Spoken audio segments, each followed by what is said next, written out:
Live to Fight is the type of company that Dana killed. It's a homegrown. It's a guy that just does good work and puts it out there. And if you can support him, you really should, because he's precisely a guy who can't. His banners may not be able to hang on the UFC because he hasn't been able to pay them $100,000 to get his stuff out there. That's the corporate stuff that we're talking about now with the UFC.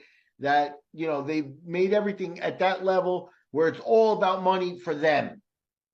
And Live to Fight is a dude that does good work, makes you a great banner, and doesn't have $100,000 to get on the UFC and stuff, and deserves support. So any fighter out there, anybody out there, owner of a gym or anything like that listens to us, God bless you and thank you very much for your support. And extend that to Live to Fight, because he's one of us. Those guys are one of us. What's up, everybody? It's your boy Drew with High Fight IQ, and you are now watching the MMA Conspiracy Hour with my boys Todd Adkins and Miguel Iterate. Miguel has been the matchmaker for over 200 shows worldwide and has worked with Hook and Shoot, Euphoria, Bodog, and ADCC. Make sure you subscribe to the Todd Adkins Show on YouTube. You can also find Miguel on his YouTube channel at MMA Collector 74. Don't forget to subscribe to High Fight IQ on all social media platforms, the House Call Sports on YouTube, the Fight Pit on YouTube. Now let's talk some fights, baby. Let's go.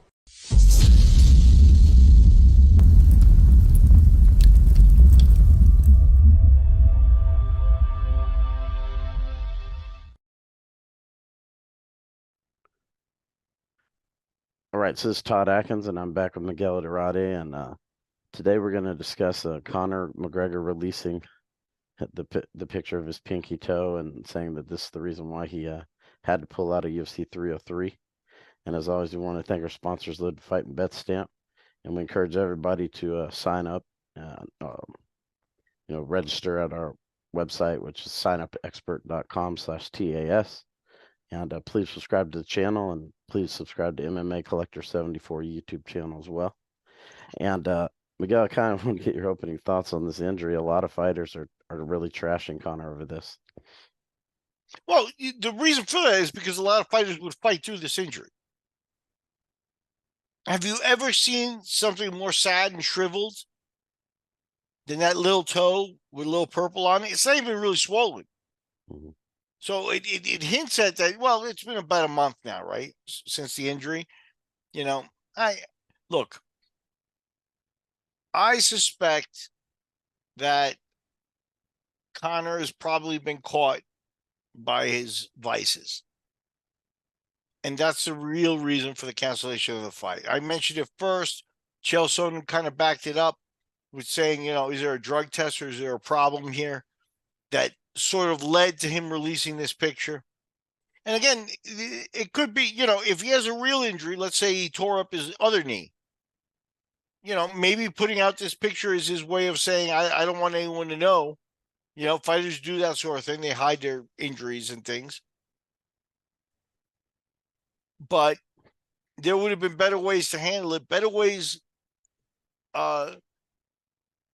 to give the people a perspective. This toe injury really looks contrived or sad. It's like, so many fighters would have fought through this. The UFC had a $20 million upfront buy for this, where they were, before the injury in public saying, strutting their stuff, saying, no, this fight's going to happen.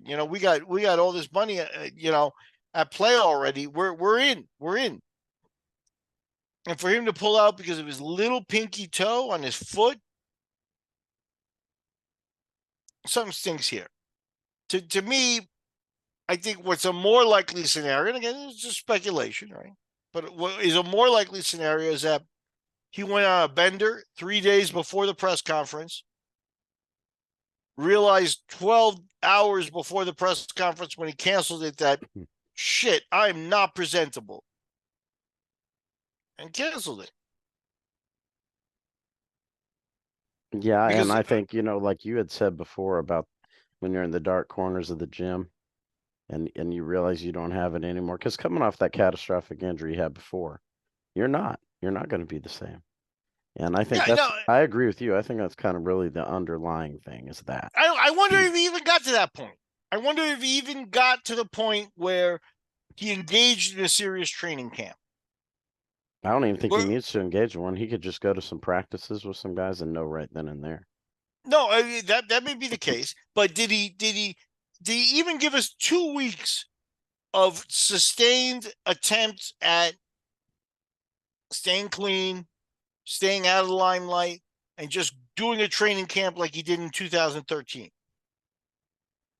I don't think that's going to be the case if you look at the real serious history of what went on there.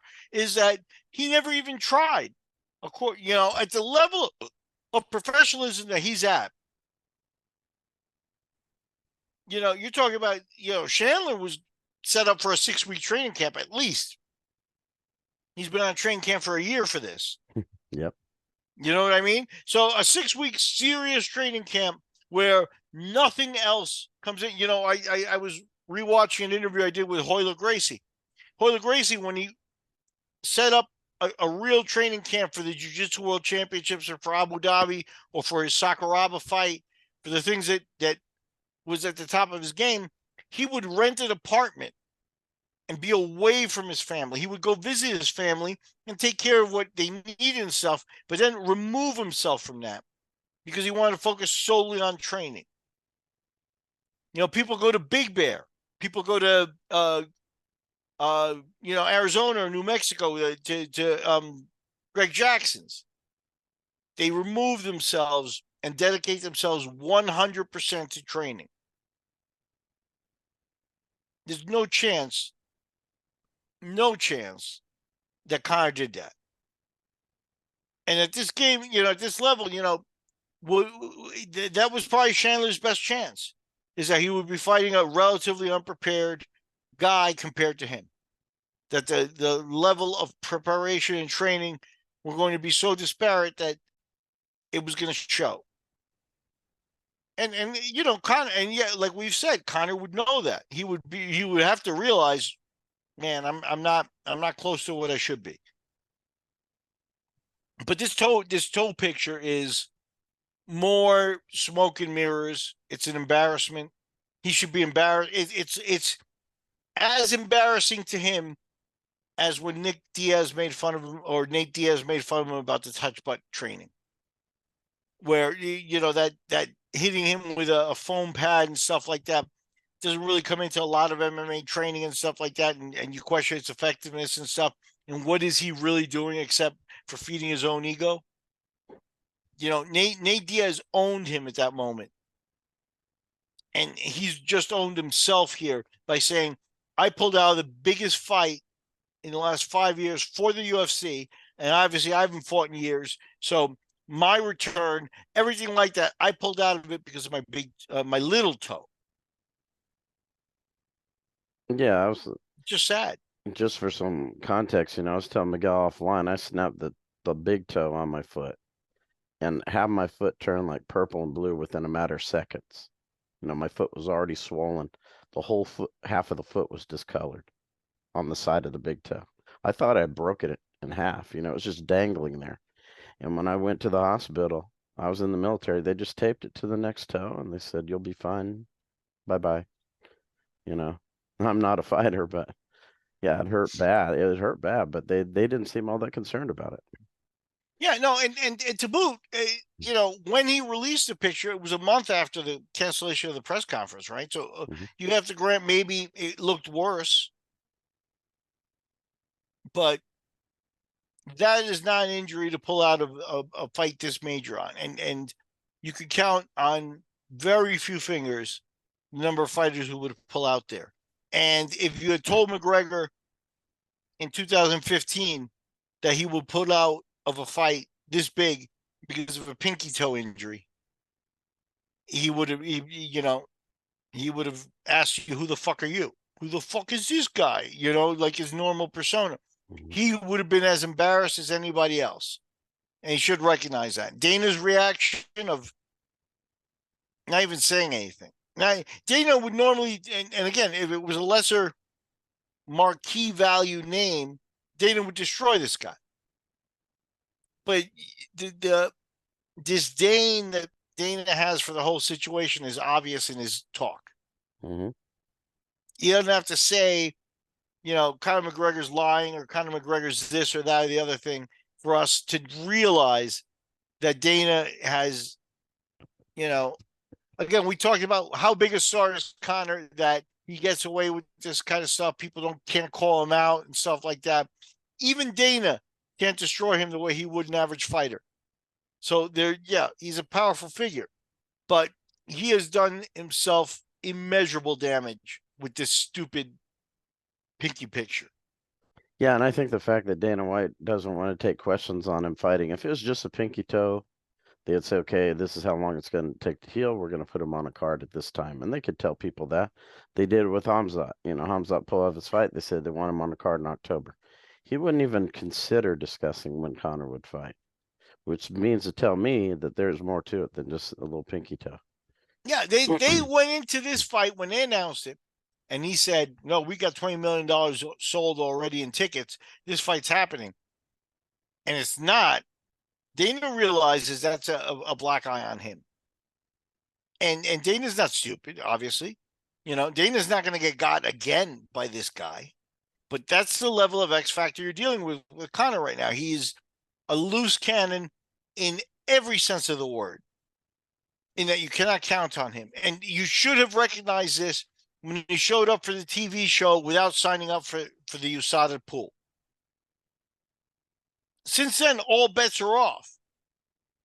We made, you remember, we're about the same age. You probably watched Mr. Rogers' Neighborhood, right? Mm-hmm.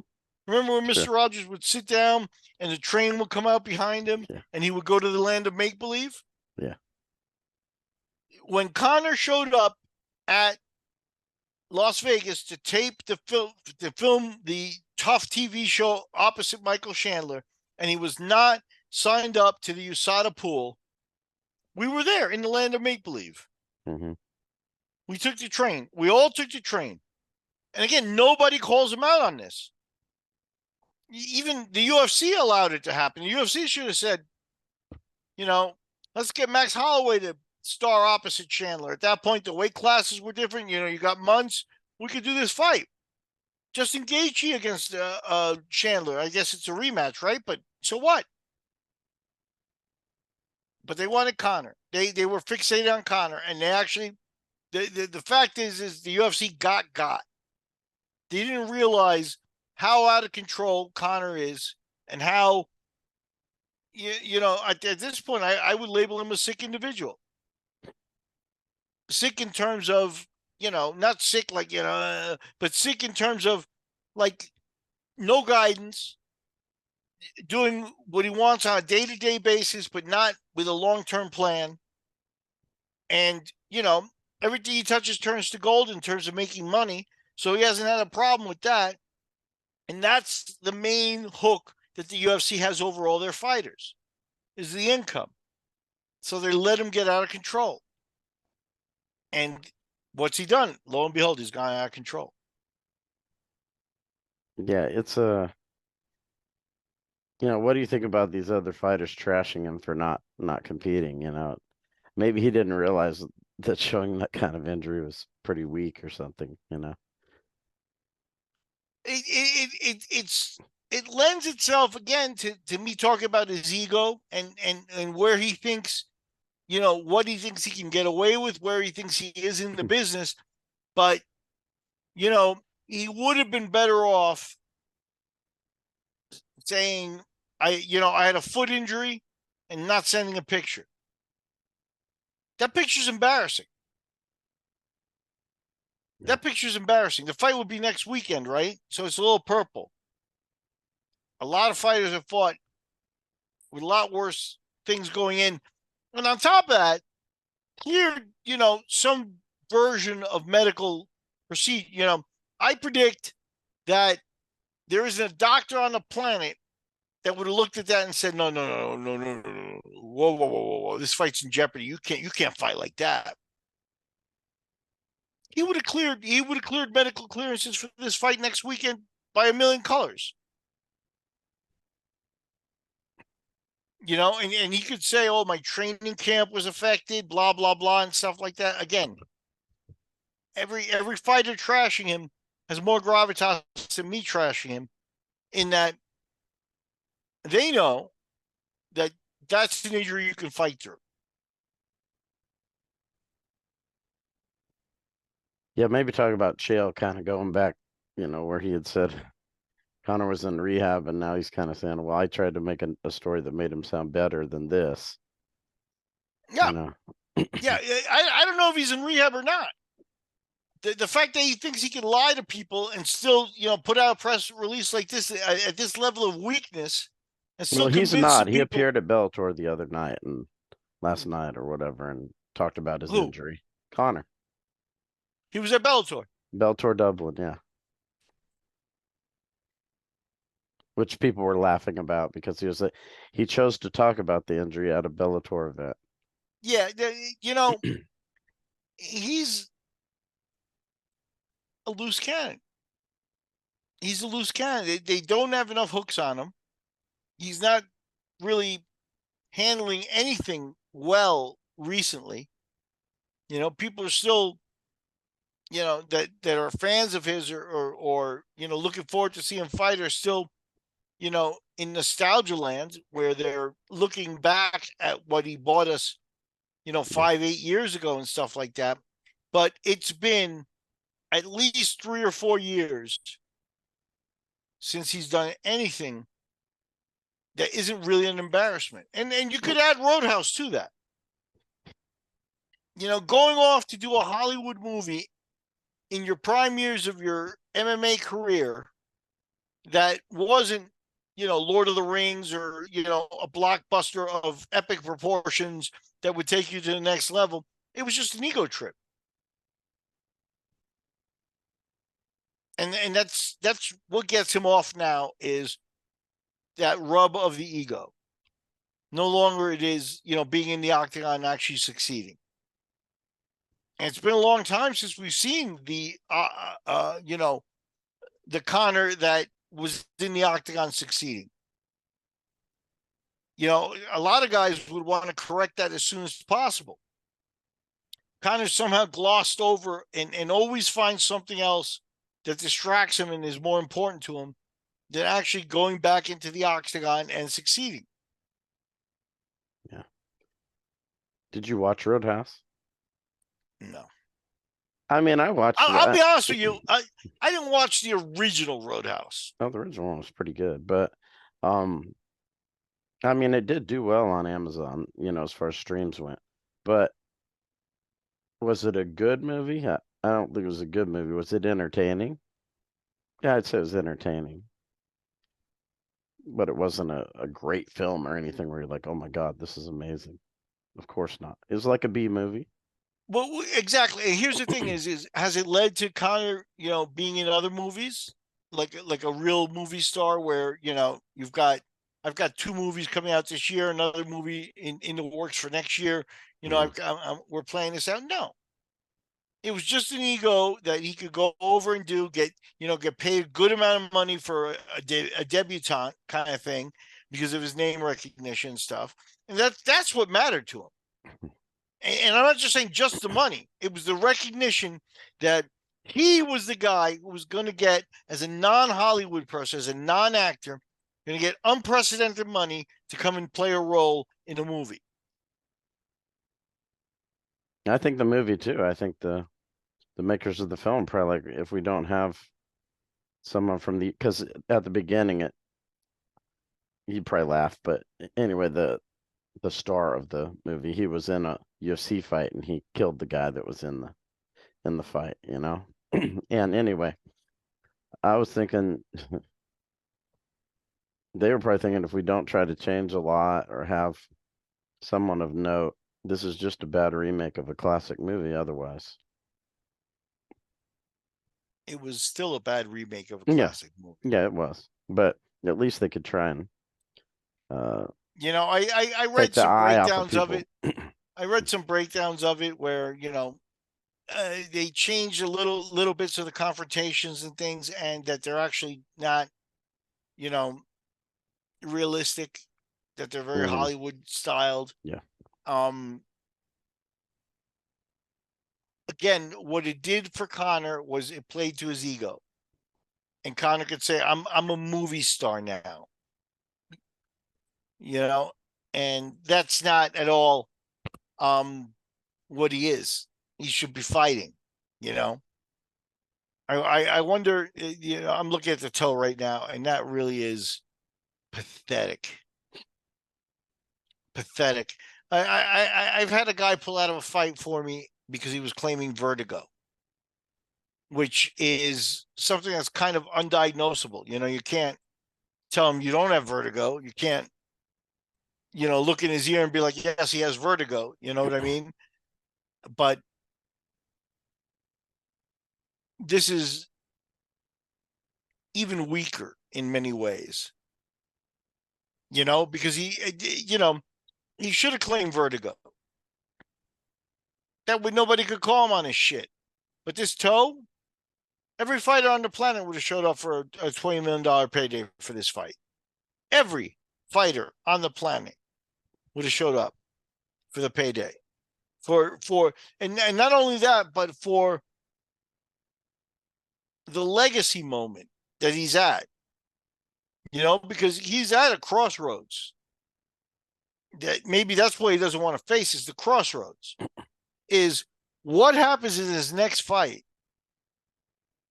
is going to decide a lot of, you know, does it become a fighter that ended his career with an 0-7 run? You know, or does he become a fighter that, you know, listen to, like I said, if they had made a plan with him, had him focus and said, you beat Chandler at 170, you get Leon Edwards next, and all of a sudden, you know, we're in a situation where, you know, we're talking legacy again very differently than in many other ways, you know, we're talking about for him. That would be something that would be interesting for him, you know, but there's none of that. There's none of that. So he comes back, he takes another loss, then everything else just becomes kind of BS and, you know, nonsense. And he takes another major step back on the pecking order of, you know, greatest fighters. You know, you mentioned that fight, and I feel like maybe they should just focus on that as long as Edwards wins his next fight, which is no guarantee. But if he beats Bilal Muhammad, they should just say, all right, Bilal, you're going to get the McGregor fight in Wembley Stadium in England. And Conor's going to give us the money he should have gave us last time. You know, we were expecting, you know, $20 million gate, and he's going to give us more than that this time. And that's it. We're not going to mess around with anything else. You're fighting Edwards in England. We'll give you this opportunity. Yeah, but if we are correct and this toe injury is kind of bullshit, then the UFC, I mean, it'd be crazy to risk. Crazy to risk it. Yeah. I myself, as a promoter, would cut Conor right now. Yeah, I don't blame you. Regardless of what the implications are for the, you know, future income or what he could have made me or stuff like that. The fact, you know, the PFL might sign him. The PFL could sign him, sit him right next to Ngannou, because neither of them are going to fight. Yeah. You know, what he just did right now is a cuttable offense. I'm done with this guy. After not showing up to fight, after the TV show, and after all this, and after the coddling he's received and stuff like that, I would cut him and move on to the next guy. But the UFC, you know, monetarily, the UFC won't shut down a monetary stream that way. Just on based on a philosophy. But you can't let anybody, he's been behaving for years precisely the way you can't allow anybody to behave. Yeah, I was just saying, if he fights again, me as a promoter, I would say, look, you're going to owe us more than what you just cost us. Yeah, they should look to put him in the best situation, monetize him as big as possible. The Leon Edwards fight to me is still something in Wembley in England that they could make big money on, and it would be crossover stuff. But what happens if you go do the press conference and he doesn't show up because he says his other pinky got hurt? Yeah. Yep. It's you're right. I mean, saying you cut him, I think it's probably the safest thing to do. Yeah, I would let him go. Go do your whiskey. Go fight. You know, we've got restrictions on your contract, so even if we cut you, you probably can't fight for another company for a year. Let another year go by of him living his lifestyle and see how ready he is going to be to fight for the PFL or for Bellator or whatever combination, you know, that company is now, or One or anybody. Yeah, I don't think he would want to. Yeah, yeah. The God's honest truth is you know, on a parlay bet, we've seen the last of Conor McGregor. This was pretty much the death knell, unless somehow they rush him into the ring by September, October, but before the end of the year, into another fight of equal gravitas, which they'd be behooved to go ahead and put, you know, that type of importance into it. But they put him into another fight before the end of the year. If he's not in the ring by the end of this year, he's never fighting again. Yeah. I wanted to get your take on UFC Saudi Arabia having a first event in Saudi Arabia. Kind of, I know you were involved in the first events in Abu Dhabi grappling wise. Miguel was involved with the first 7, right? Well, in Abu Dhabi, they did 98, which I didn't participate in, but then 99, 2000, 2001 were all in Abu Dhabi. So the first 4 were in Abu Dhabi. After that, they went to Brazil and did 2 more in the United States. And in 2007 was the last one. So, yeah, I did participate in the first 7 events. And what do you think After about him crossing 7 over of the in the first 8. Saudi market? And what this You know, guy's doing overall, Turk Al Sheikh, with the boxing and now the UFC. you know, Saudi Arabia's got more money than Abu Dhabi. You know, Abu Dhabi's wealthy and et cetera, and they took things to a new level and things like that.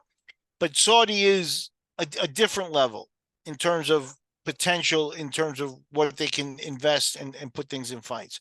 What I don't see in Saudi Arabia is the actual passion for the sport. I think that the sheiks in Abu Dhabi actually trained, you know, when they were in college in the United States and developed a little bit of a love. Also had a relationship with a lot of the top athletes, you know, Renzo Gracie, et cetera, guys that became stars over there, and things. And they left an indelible mark because of their passion, because they actually also liked the sport. Now, I'm sure Sheikh Taknoon is not, you know, put on a gi and trained in years, but you can't take away the fact that he did it for years as well.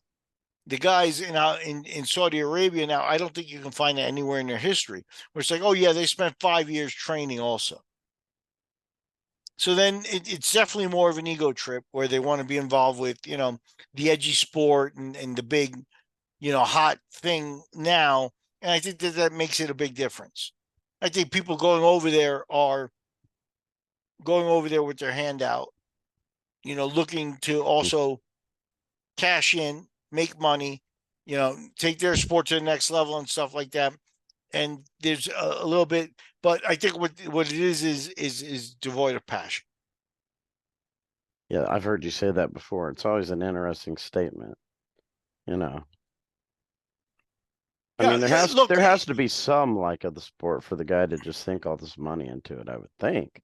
no, of course But he not the loves it. same He likes passion it. that, He yeah. enjoys it, watch it. But it's not the same as okay, Sheikh Taknoon, according to the stories, and you know, some of them may be exaggerated or whatever, but according to stories and what I can verify, he went to college in San Diego. San Diego International University, I think, which is a well-known kind of diplomatic, you know, training center kind of school. So he was preparing to take over the country, and I think right now he's got a very senior role in what is the finance ministries and actually what may be their FBI and things like that. You know, he's in his 50s now. We're talking about back then when he was in his 20s. Now, so he goes to San Diego State University. He's still a wealthy Arab. My understanding is that they rented a couple of floors of one of the nice hotels in the area, and that's where they stayed. They didn't stay on campus or anything like that. But at the end of the day, when jiu-jitsu class was over, he would sweep the floors. Mm-hmm. How many people in royalty can you say would do that for a period of time just for the passion? Nobody. Very few. So I think it did strike him when he was young as something that, you know, he was enamored with. And I think that that is the benchmark for people who've invested money and lost money and won money and you know, at a big level in this sport, is that it's the passion that keeps you going. If not, you've pulled out. And that's the thing with Saudi Arabia is, you know, things go different on the world level. You know, Saudi Arabia and Iran don't get along. If ever, you know, I don't want to talk world politics or anything like that, but if ever those two were to have to actually have a showdown, a war, you will see Saudi Arabia pull out of everything: golf, tennis, MMA, boxing. They won't have money for any of that.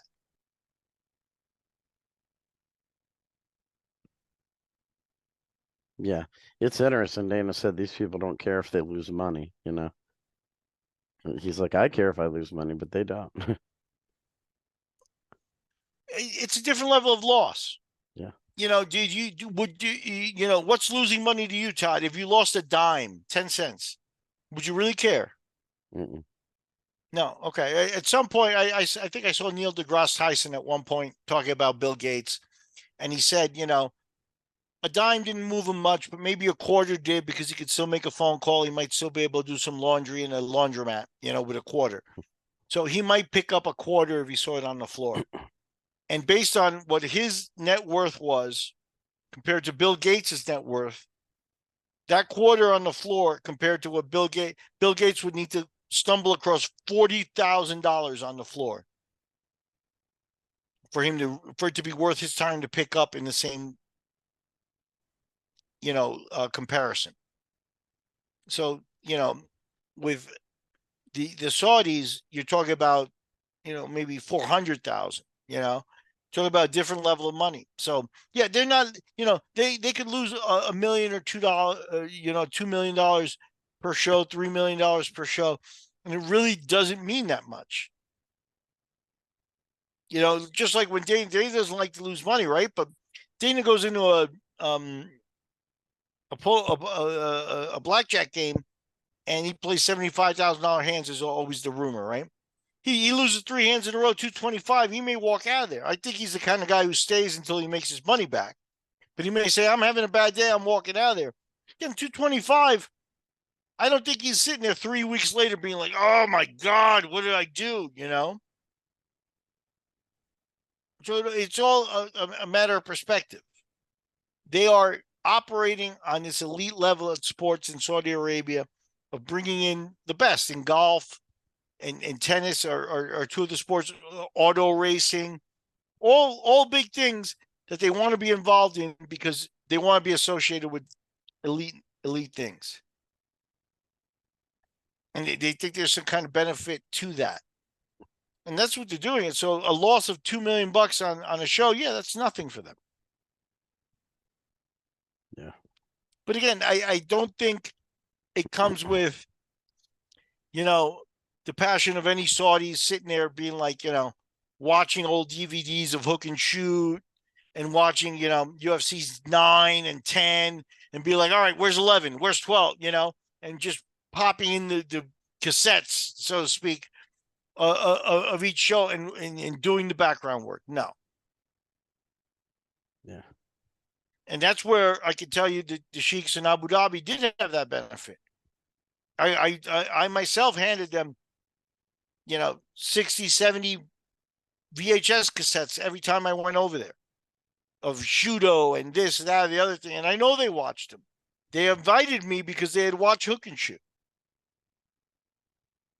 a small show in Indiana.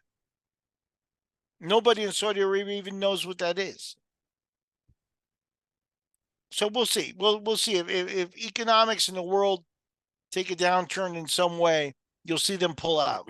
Whereas Sheik Tagnoon may have made this event smaller and stuff like that, but he would have still kept an interest back, in that, because it was a personal thing.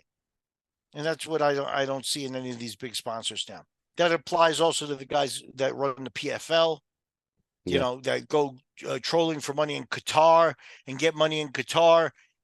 Those people, none of them have this passion. Yeah, which is why they might mistakenly sink money into it. Yeah, because they don't know look what they're doing. The UFC shows up with some sharp lawyers, a nice PowerPoint presentation, and says, look, our money has gone this way. Trajectory up. And we, nothing's slowing us down. We don't have competition, blah, blah, blah. Everybody wants in. But do they know who Dan Severn is? I don't know. That in the end of the day makes a huge difference. But if there's a crossroads moment where they get to the point where it's like, we're going to continue, we'll reinvest, or we're going to pull out, I do think that passion does have some importance. Yeah.